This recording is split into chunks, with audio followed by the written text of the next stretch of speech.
Think before you speak. I just got the last time I told you. I heard that. Your mother told me that you told her the secret I told you not to tell me. Welcome back to another edition of Lip Service on Bent TV with my fabulous panel, Nate, Jess and Craig. I have got something quite serious to talk about tonight. We've had somebody write in who was an aspiring writer since being at high school, and they've developed this new hobby where they actually write into problem columns, problem pages, such as ours perhaps, with made-up problems. Stop it. It's true.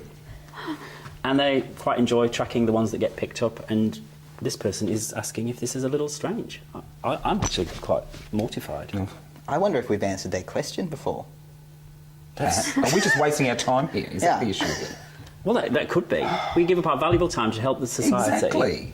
And people writing And take made-up every problems. issue seriously, you know. Yeah. Do you think it's weird? Is he, she doing, you know? Is it weird? Be writing and making up problems? I think it's probably normal. It's kind of funny. I mean, you know, if you're going to allocate your spare time to doing that, well, good on you. I don't know. I guess, yeah. I find it rather offensive, to be honest, you know. Fair enough. Yeah, but that's just me. Well, the fact that we could be advising something that was Exactly, not a real yes, problem. exactly, yes. But then on the other hand, it could be, you know, that whole thing like there's no such thing as a stupid question, and you never want to be that person that asks the question. And maybe this writer is just allowing these questions to be asked, and other people will benefit from it anyway.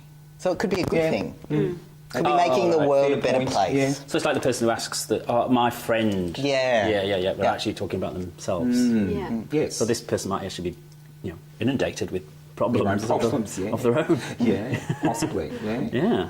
Righty-ho. Okay. So we don't think it's weird. Think it's okay. Well, I do think find everything... it mildly offensive. You but do? Yeah, mildly, yeah.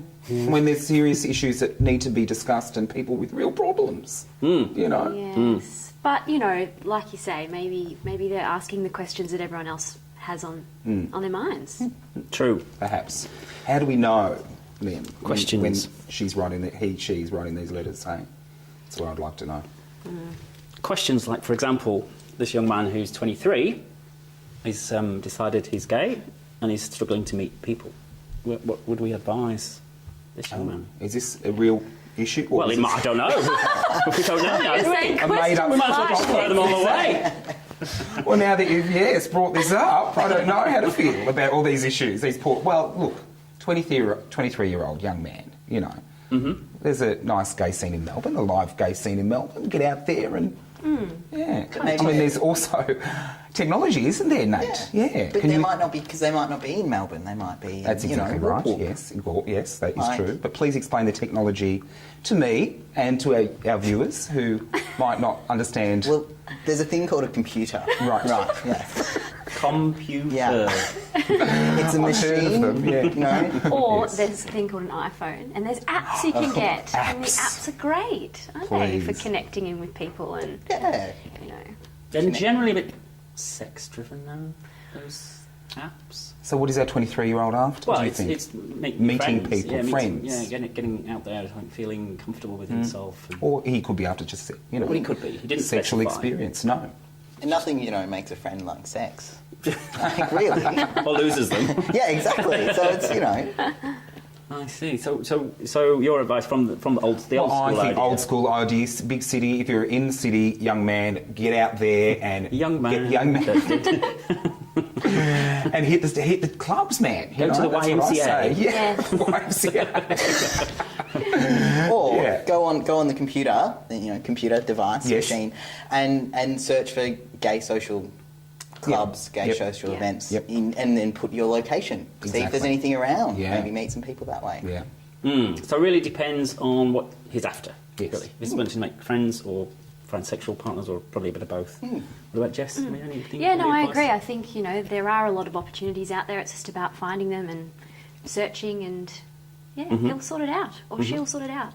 Okay. Well, the next problem actually, which may have been written by that same person again, I'm not sure, but this relates to one of the, those various connecting technologies such as Grindr. Now, there are a couple. Tim has written into us, and he's finding his boyfriend, his partner, on Grindr an awful lot of the time. He says it's just to make new friends. Do you think it's okay if you're in a relationship to be still actively contacting people on Grindr? Once again, this is not my area of expertise, but is Grindr a sort of cheating on your partner? That's the question, isn't it? I don't. Or do they have the arrangement that's fine? It depends what you're using it for, because just because you're on Grindr doesn't mean that you're going to be using it like you're actually going to meet up with people. You could just be on it and you could be just, you know, aloof. And Just looking for recipes and knitting. Well, yeah. Yeah? Or just chatting and trying to have a social Exactly. interaction of some sort. Yeah. Yeah. That is not sexually based. I don't know. I don't know. I think it hints a bit at infidelity. My limited experience of Grindr, Yes. it tends to Very be quite limited. sexually orientated. Right. So it's pickups. Yeah, there's not much recipe swapping, to be honest. Yeah, maybe they should talk to me. Yep. You know, Are you on it? I have been.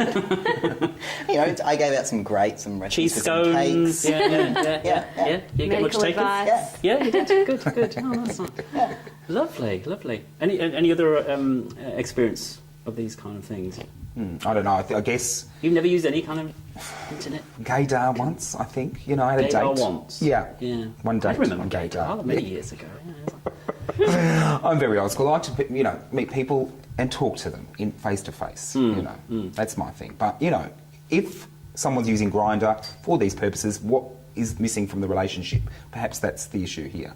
Perhaps they need to work out what exactly is lacking in the relationship. Do you think these kind of technologies are, you know, perhaps changing the scene? You know, people, I guess in one period in history, not that long ago, people would have gone out, you know, looking to meet people. Yeah, in the good old days. In the good old days, yes. It's a more instantaneous connection, isn't it?